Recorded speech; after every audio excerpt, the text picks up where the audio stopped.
The hour of 4:30 having arrived, I'll call to order the Finance Committee meeting of Monday, November 22nd, 2021, and ask Dave to call the roll. Thank you, Mayor. Alder Carter. Present. Alder Verveer. Here. Alder Furman. Present. Alder Figueroa Cole. Here. Don't see Alder Curry yet, and Council President Abbas is excused. Mayor, you have quorum. Thank you. I don't know, Dave, if it's you or one of our tech facilitators, but can someone read the meeting instructions, please? Yep, I can do that. All right, welcome to our virtual meeting. If you lose connection at any point during the meeting, you can reconnect by clicking the link or calling the number in your original email. Members of the committee, if you're able, please activate your video and keep it on for the duration of the meeting. Staff, if you're able, please activate your video when you're speaking. In this meeting, panelists have the ability to mute and unmute themselves. Panelists also have the ability to add pronouns after their names if they choose. Please do not alter the current naming convention after your name. Simply add text. Please use the raise hand feature when you'd like to be recognized to speak, ask questions, or request a roll call vote. Staff, please use the raise hand feature when you're asked a question. The chair will do their best to call on committee members in the order in which hands are raised. Lowering your hand will take you out of the queue. Members of the public who have registered to speak, the name you entered in Zoom must match the name you entered in registration. You will remain muted until called upon. Staff will tell you when your time is up. After speaking, a member of the body may ask you a question. If you need to share documentation with the committee, please send it to the email listed on today's agenda. Mayor, floor is yours. Thank you. Our first item is general public comment, and I see no registrants for that item. So are there any disclosures or recusals from the body on any items that are on today's agenda? Seeing none, we'll move to the consent agenda. And I will note that items 24 and 25 will be excluded from the consent agenda. And that we have items 10 and 13, we have registrants in support available for questions, but none wishing to speak. Are there other items that members of the body would like to have excluded from the consent agenda? Alder Furman. Thank you, Mayor. I would like item 6 excluded, but I'd like it to be taken up after our closed session item. Okay. After item 25. Yes, that's correct. Thank you. Okay. All right, Alder Verveer. Thank you, Mayor. Please exclude agenda items number 4 and 23 for questions. 4 and 23. Thank you. Okay. Thank you, Alder. Are there any other items that members of the body wish to have excluded from the consent agenda? Seeing none, then at this point in time, we'll be excluding items 4, 6, 23, 24, and 25 from the consent agenda. Alder Verveer, would you be willing to make the motion, please? Thank you, Mayor. I move that we adopt our so-called consent agenda at this time with the adoption of each of the specific items. Is there a second? Second. Thank you. So moved and seconded to adopt our consent agenda with the recommendations noted for each item therein. Is there any objection to recording a unanimous vote in favor? Seeing no objection, we'll record a unanimous vote in favor of the consent agenda, and we'll come to item number 4. Alder Carter, a motion, please. Yes, move adoption of item number 4, 68125. Thank you. Is there a second? Second. Moved and seconded. Alder Verveer, questions? Yes, please. Thank you. So I don't ask our labor relations staff to go through the long list of items here, but I do have a couple of questions as a part of our so-called meet and confer process. Specifically, my questions are about the residency incentive being abolished. But before I get to that, could Greg and or Aaron just confirm for us what the recommendation of the Committee on Employee Relations is? I didn't see it noted in Legistar or anywhere else prior to the meeting. The recommendation was to approve the changes. Thank you, Aaron. So that was a unanimous vote on the original resolution, correct? Yes, it was. Great, thank you.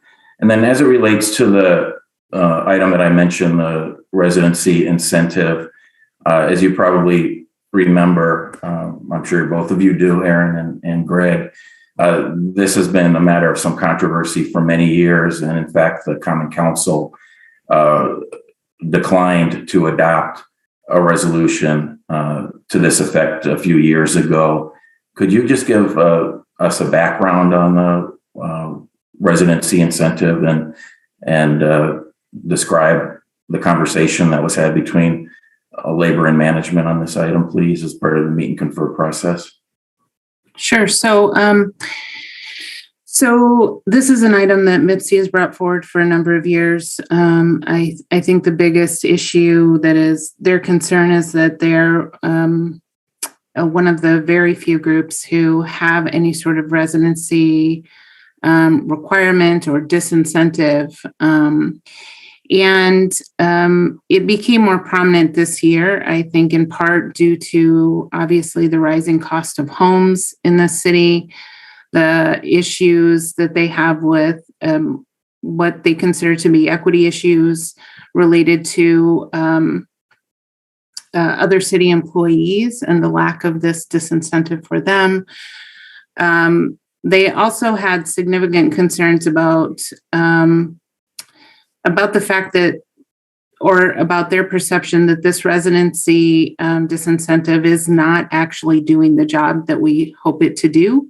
It's not actually increasing the likelihood of an employee living in the city of Madison. And if you look at MIPC numbers versus, and I'm sorry, I don't have those in front of me right now, others, it's really sort of across the board in terms of residency rates for employee groups. Our highest are librarians. And I think, for some obvious reasons having to do with, folks working at the libraries that are in their communities. But we had significant discussion after this came up yet again. And what we hope to do is, continue meeting with them and finding other ways to actually incentivize residency or increase residency amongst all employees versus having this one group sort of singled out and sort of, having a residency penalty that really isn't even close to the sort of additional costs they might see living in the city. And I think we were clear throughout this process that the mayor's desire was to have higher rates of employees living in the city of Madison, that it was something that was important to making sure that our community served in the way that it needs to be served. We just didn't think that this particular disincentive is doing the job that it was sort of developed to do many years ago. Thank you for that. And I do have a few follow-up questions that you mentioned as part of the discussion during meet and confer that there was agreement that we perhaps would try to figure out some other opportunities to collaborate on increasing residency in the city amongst MIPC members or eligible members, I should say. Could and I see in the packet for tonight's meeting in Legislator for this item that there is specific language that says, quote, the parties agree that high rates of employee residency are mutually beneficial and that they will continue to collaborate on ways to increase city residency among employees.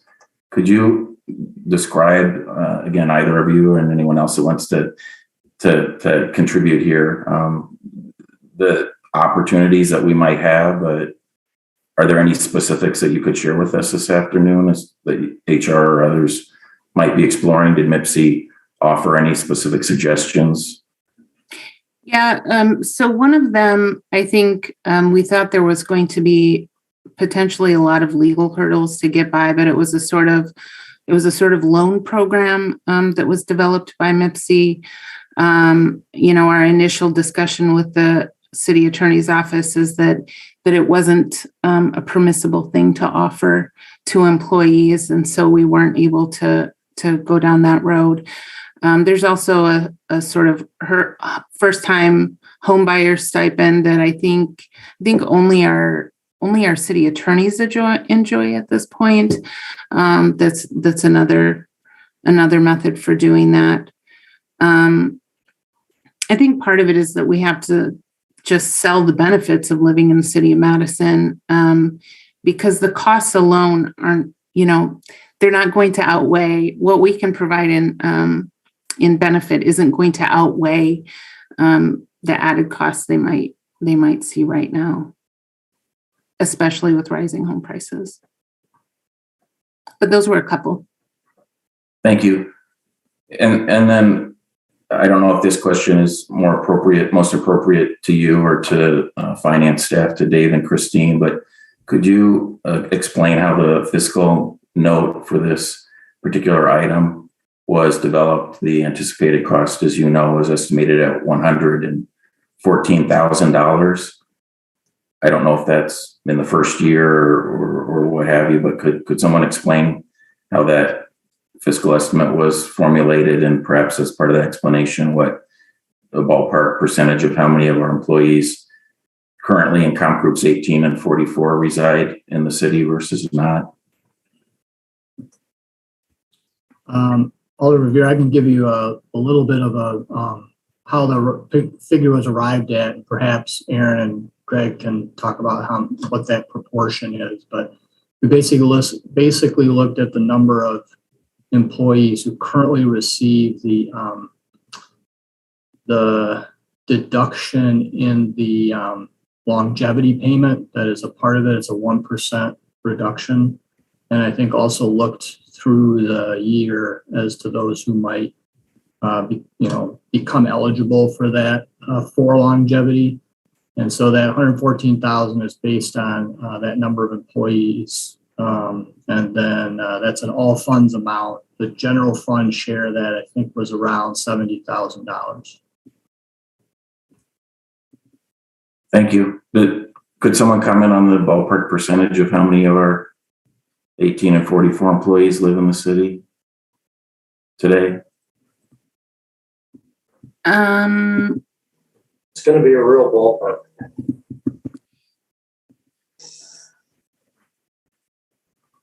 I don't have that number. It was just under 100. Out of how many, approximately?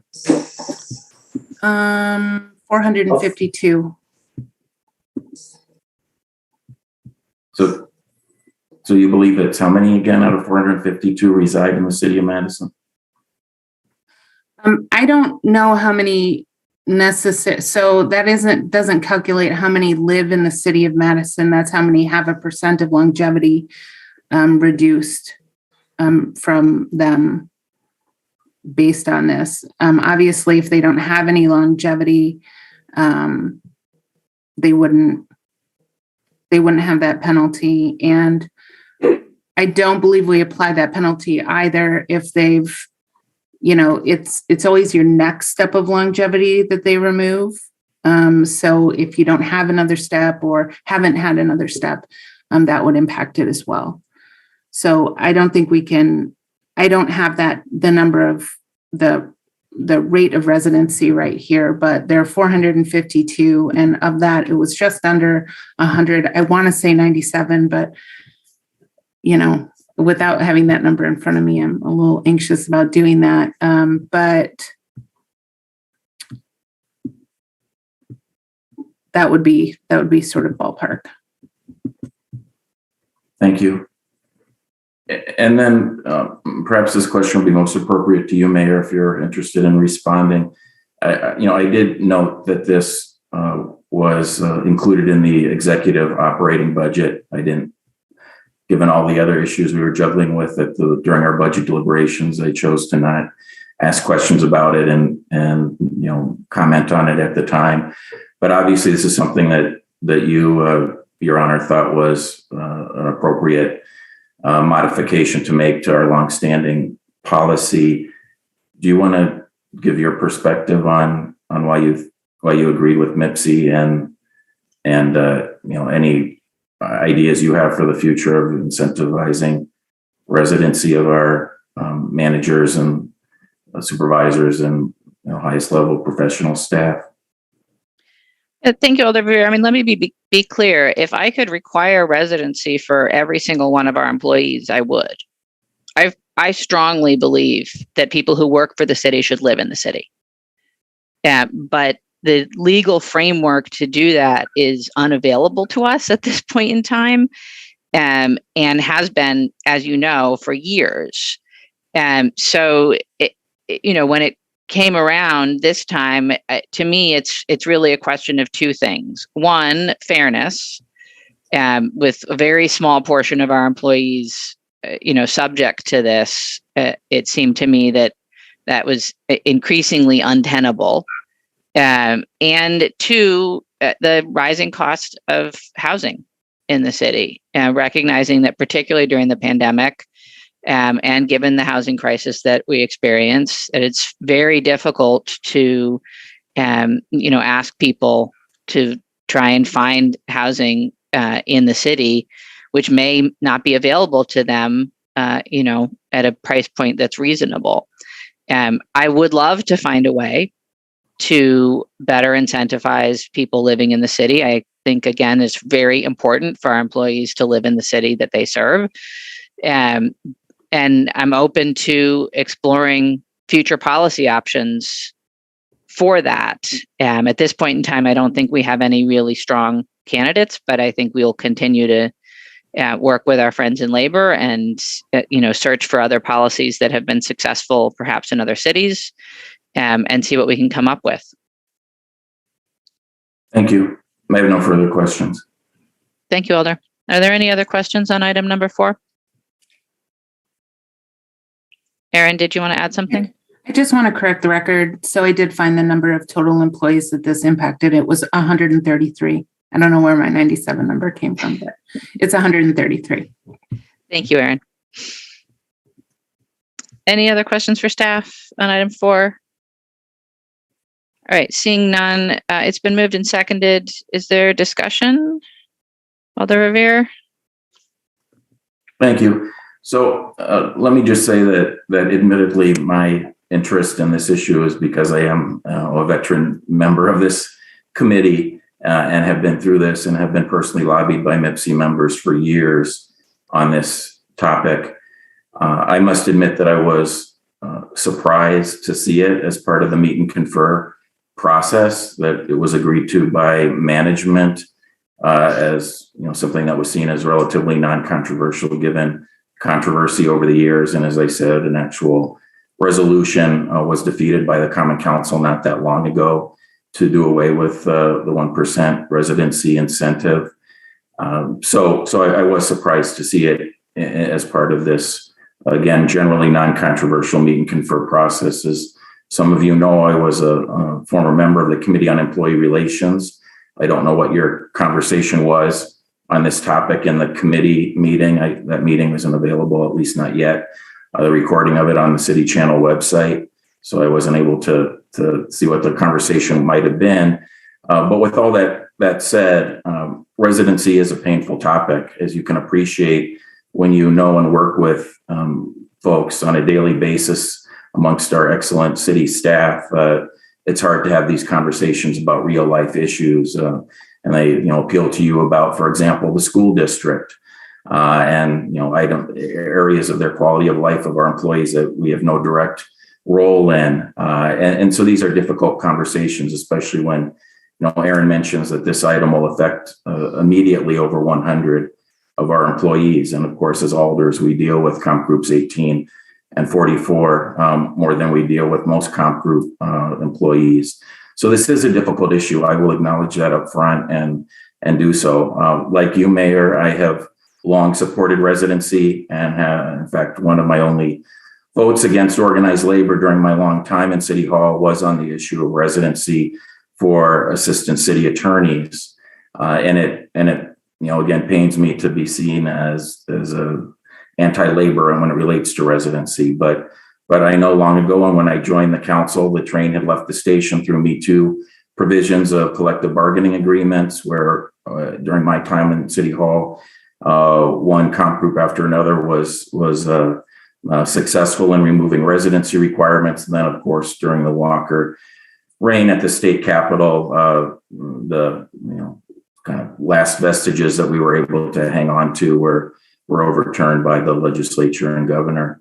And the only remaining example we had besides our Comp Group 21 employment contracts was indeed this residency incentive or disincentive, how you look at it, the 1%. So with all that said, if this was a freestanding vote, I want to be honest and acknowledge, at the risk of offending my friends in MIPSI, that I would vote against this provision. But as a former member of the Committee on Employee Relations and the deep respect I have for the handbook process, the meet and confer process, and Act 10, I will support the overall resolution, obviously the vast majority of which is extremely non-controversial and a result of our typically excellent meet and confer process. Thank you.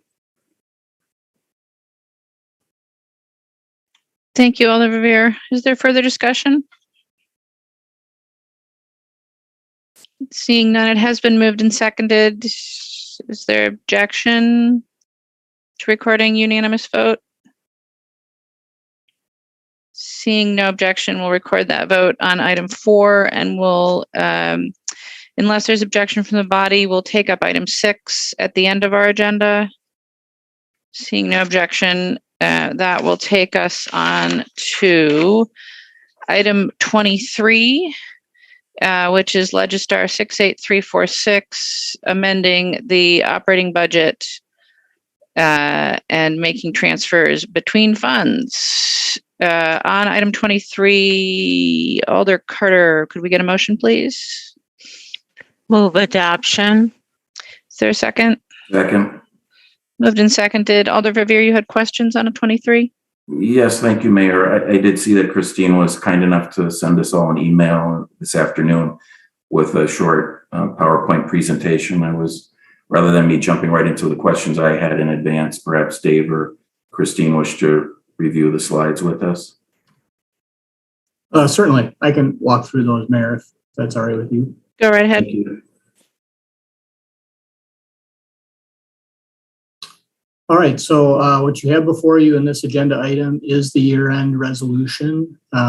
This is a resolution we do every year, and it's really a number of technical adjustments that we make and to ensure that there's sufficient budget authority in various agencies, as well as movements between funds. And it's a little more complicated. Obviously, it was complicated last year at this time, and again this year, just because of the effects of the pandemic on our economy, on our revenues in the city, the interaction of the American Rescue Plan Act, as well as trends with room taxes. So some of the major fund impacts in the general fund, we are increasing expenditures in the general fund by $1 million. That will take us up to close to the maximum allowable under the state's expenditure restraint program. And that'll help us establish a base level that'll then maximize the amount of expenditure restraint capacity that we have in the 2022 budget. That'll be available for any emergency appropriations that we might need. It also improves the fund balance by about 3.4 million. And a combination of factors with spending less than amounts appropriated in 2021, as well as some of the fund transfers that were made in the mid-year appropriation resolution, and the fund transfers envisioned in the resolution before you, rather than using the $8 million of fund balance that was planned when the 2021 budget was adopted. We expect it to be much less than that. It could be as little as $500,000 that we ultimately use. For the room tax fund, room tax revenues had been revised downward from 13.4 million originally to 9 million.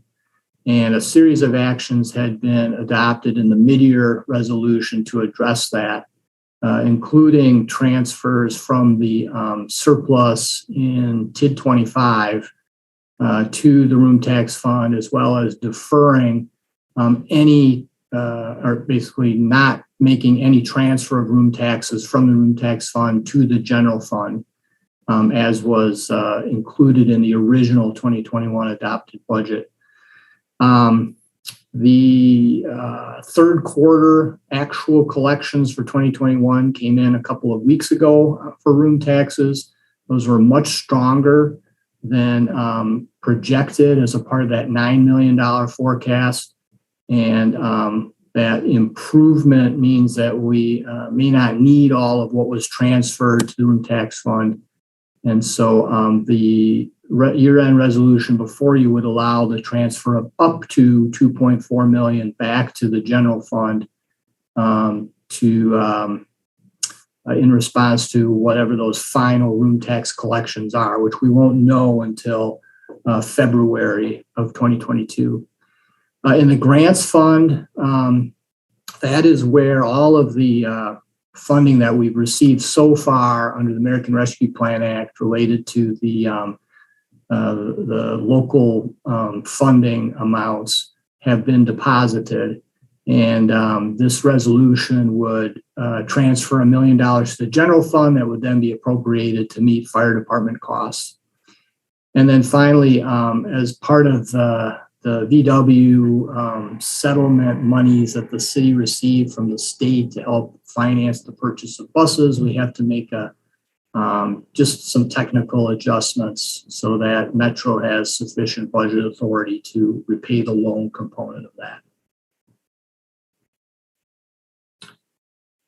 We also have a series of transfers and adjustments between and within agency budgets.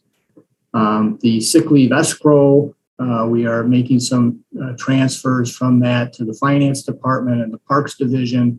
And that responds to the number of retirements that are occurring and the payouts that have to occur related to those retirements.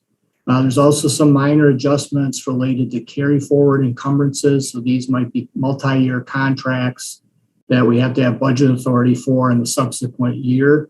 And these are just some technical adjustments in public health and planning. The same in the grants fund, where some grants were received by the police department. And this just appropriates the interest earned to cover certain costs related to those grants. There's also intra-agency transfers. So these are between what we call major spending categories. So that might be from purchase services to salaries or salaries to benefits, for example. There's a total of 5 million in transfers. That's net neutral between all of those appropriations within agencies. And then there are some interagency transfers, again, out of direct appropriations. The largest and primary one is to the fire department to cover overtime.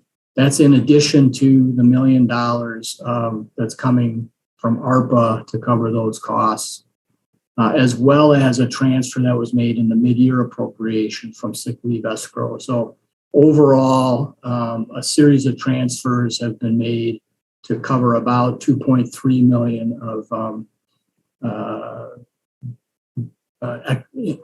expenditures above budget levels in the fire department. The clerk's office had about $25,000 of overtime that needed to be covered, and then I already walked through that technical adjustments in Metro. This slide just gives you a quick update. We walked through this table, I think, back at the mid-year appropriation. But again, in the American Rescue Plan Act funding, $1 million to the fire department for their overtime costs, and then that would bring us up to that expenditure restraint maximum level. And I referenced those other transfers to the fire department. And then on the room tax, just that improvement in room tax collections, this would authorize up to 2.4 million transferred to the general fund based on what that final amount of room tax collected to ensure that there is that the revenues expenditures are balanced in the room tax fund. So the table on the right of this slide just gives you a sense of where we're at with that general fund balance applied, the amount of ARPA for government services and revenue replacement that remains, and then the amount of the city share, the TID 25 surplus that is still available. And you can see what happened in the mid-year appropriation to address room tax fund and Monona Terrace shortfalls, as well as to help build back the general fund balance. And then in this resolution before you, the funding to the fire department, as well as that maximum amount that could be transferred back to the general fund. And then there's some improvement, again, based on third quarter projections that we will be spending less than what was appropriated, and that will also help the general fund balance. So that ending balance in 2021, if we're able to transfer 2.4 million back from the room tax fund, the general fund balance that we ultimately apply might be as low as $500,000, rather than $8 million. So that's good news. And then we would have still have about 17.5 million of the ARPA funding available and a little over 5 million of the TID 25. However, as you recall, in the budget you just adopted for 2022, that budget relies on a little over 13 million of ARPA funding to balance that budget. So when we look at the end of 2022, barring any other action, we'll have about 4.4 million of the ARPA funding available at the end of 2022 and about 5 million of that TID 25 surplus, ostensibly to help with the 2023 budget and projected structural gaps with that. I think that is everything. So I'm happy to answer any questions. Thanks, Dave. Are there questions for staff on this item? Alder Verveer. Thank you, Mayor. Just a couple of other quick items, please. Thank you, Dave, for the overview. I appreciate it. I will just say it certainly is wonderful having our third quarter projection come in such a positive way. I was thrilled when I read the year-end appropriation resolution to see that we were doing well, obviously, in large part thanks to the largesse of the federal government, as Mayor, you well noted at the conclusion of our council budget deliberations in your remarks. So with that said, could you, Dave, just comment generally in terms of the third quarter projections? And I don't know if this committee will be seeing the third quarter projections in any greater detail or not in the future, or we'll just wait for the fourth quarter year in maybe next year. But could you comment just generally about other revenues besides federal and other intergovernmental revenues as we have seen them through the third quarter? In terms of general fund revenues, all right here, I would say that building permits are stronger than what we had projected. Ambulance revenues are lower than what we projected. Those are probably the two main categories. Also, clerk's office licenses are less than what was originally forecast. I think taken together, revenues will probably be will be short of budget, and those some of those transfers that have occurred will help overall with that. Most of the adjustments on the spending side, we're probably spending close to $5 million less than what was budgeted. And that's primarily due to, for example, the contingent reserve has really not been tapped at all, as well as some of the agency budgets are spending less, police department spending less than what was appropriated. I think the streets division as well are two of the main areas, along with the contingent reserve. So that's a very sort of big picture of what's happening. Thank you. And then as it relates to a couple of other things, first in the area of overtime exceeding budget, I appreciate Chief Davis is here this afternoon, but I believe we've covered that territory more than thoroughly with you, Chief. So don't worry, I'm not planning to ask any questions about fire overtime, and obviously I'm optimistic that the modifications to the operating budget moving forward, the 2022 budget will address the fire overtime situation. I was curious, Dave, as it relates to the city clerk's office overtime, do you know, is that directly attributable to the spring elections out of curiosity, or is it generally across the board throughout the year? Do you know? Hoping one of the analysts is here who can speak to that. Might be Steph is here. Alder Revere. Yeah, I'm happy to talk to that. So there was some overtime driven by the elections, but that wasn't out of line with what we budgeted. I'd say more so the clerk's office overtime has been driven by later council meetings and staffing later meetings generally. They've seen a pretty significant uptick in costs there because of that. Thank you. And then Dave, I appreciate it, Steph. And then Dave, as it relates to the room tax fund, I obviously was thrilled to see the stronger collections than we had estimated in the third quarter.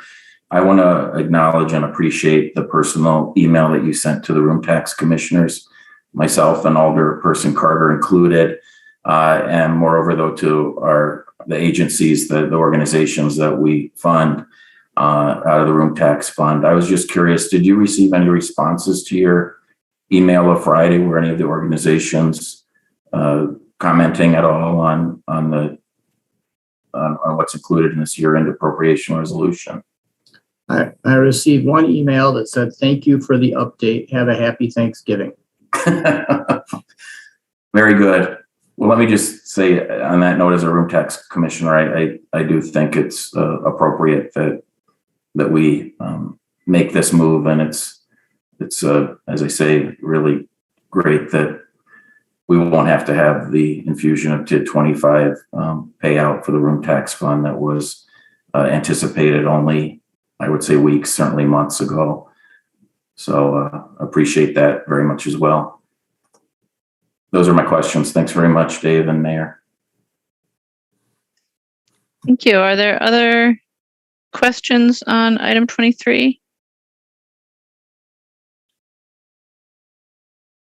Seeing none, it's been moved and seconded. Is there any discussion? Seeing none, is there any objection to recording unanimous vote in favor of item 23? Seeing no objection, we'll record that vote. That brings us to item 24, which is Legislator 68498, a discussion on the default format for the 2022 Finance Committee meetings. We are asking, just for your context, each board, commission, and committee to decide what their default mode of meeting will be for 2022. Whether they wish to stay virtual or move back in person. Obviously, for any individual meeting, we can make the decision to switch with sufficient notice. But the idea is to establish what our regular mode will be. So I will just open the floor for a brief conversation on what the members would prefer, whether we are ready to move back in person or whether there's a strong desire to remain virtual. I will note that it's likely that the council will move back to in-person meetings starting in either January or February. And I don't know what other bodies are doing yet. We haven't heard from many yet. Are there thoughts, questions, desires? Alder Furman? I don't think anybody will be surprised to hear me say that I think we should remain virtual for 2022. The discussion that I've had in other committees have pointed out that obviously as a committee we can decide differently at some point during the year, but the goal would be to set a default in the beginning of the year. And my preference is certainly to continue virtual. I think this format has worked well for this body, and I do think we get obviously a lot of attendance from city staff, and this virtual format makes it a heck of a lot easier for them to be able to attend, especially when their item gets thrown on a consent agenda. They don't have to actually come up to the municipal building and be at our meeting. So it's definitely would be my preference to stay virtual. Thank you. Thanks, Alder. Alder Carter?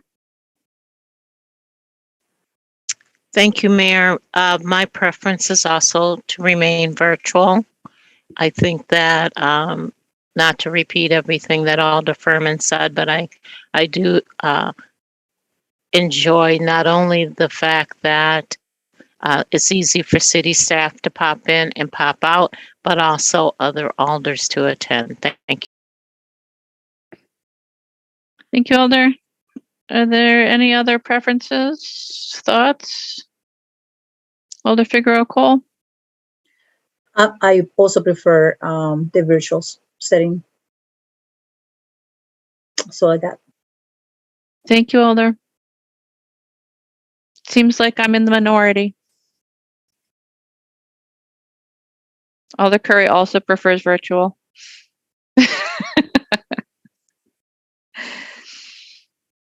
Alder Revere, do you have a preference? Thanks for asking. I think for at least into the first quarter of the new year, I would support staying virtual through the spring.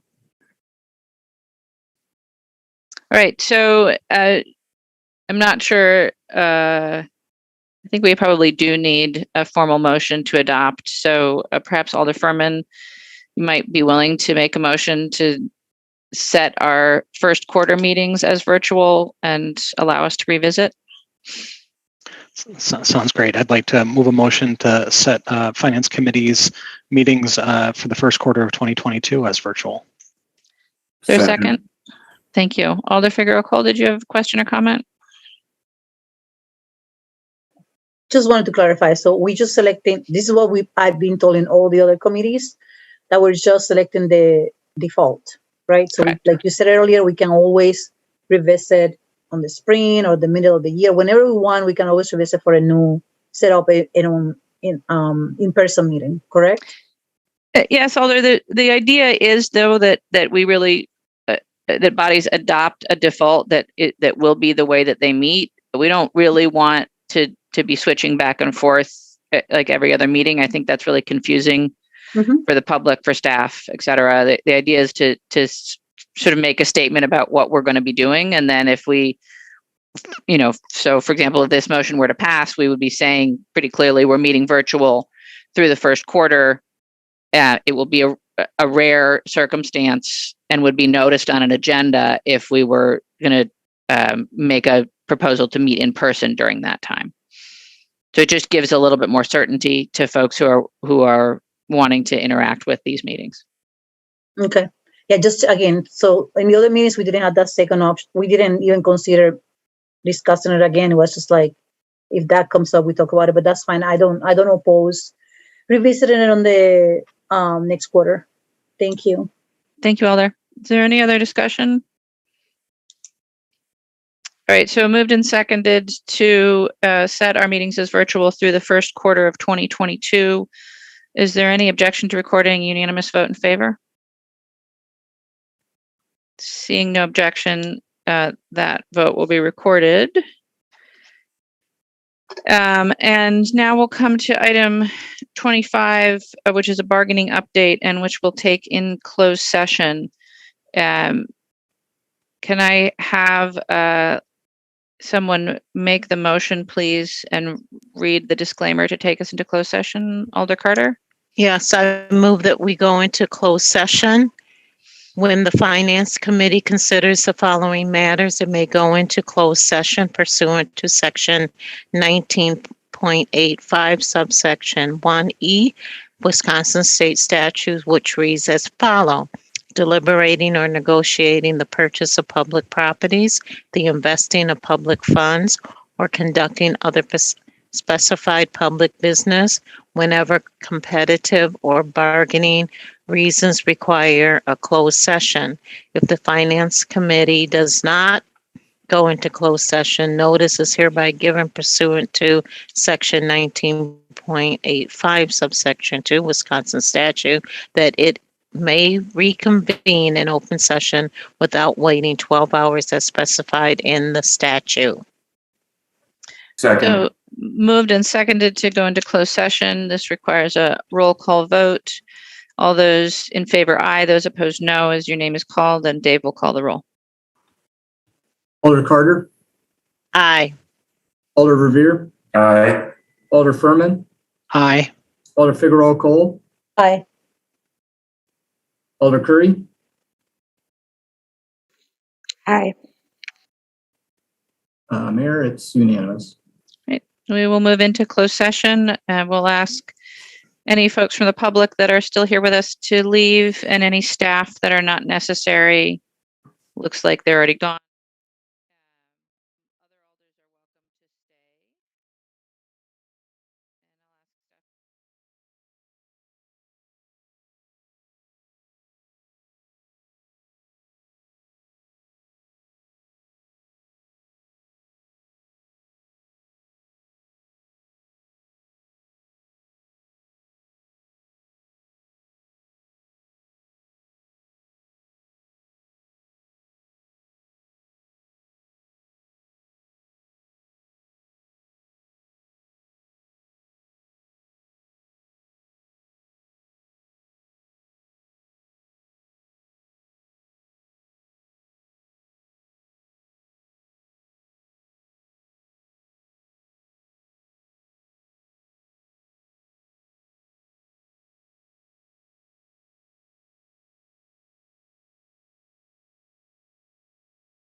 Back up. All right. Thank you. So we're coming back out of our closed session where we received a bargaining update from staff. And now the only item left on our agenda is item number 6. Which is Legistar 68336, adopting the Teamsters Union Local 695 labor agreement. If I could have a motion, please, on item 6. Move item 68336. Second for adoption. Moved and seconded to adopt item 6. Are there questions for staff on this? Seeing none, is there any discussion? Seeing none, is there any objection to recording unanimous vote in favor of item 6? Seeing no objection, we'll record a unanimous vote in favor of item 6, and I will entertain a motion to adjourn. Move to adjourn. Second. Moved and seconded to adjourn. Is there any objection to recording unanimous vote in favor? Seeing no objection, we are adjourned. Thank you all. Have a good night.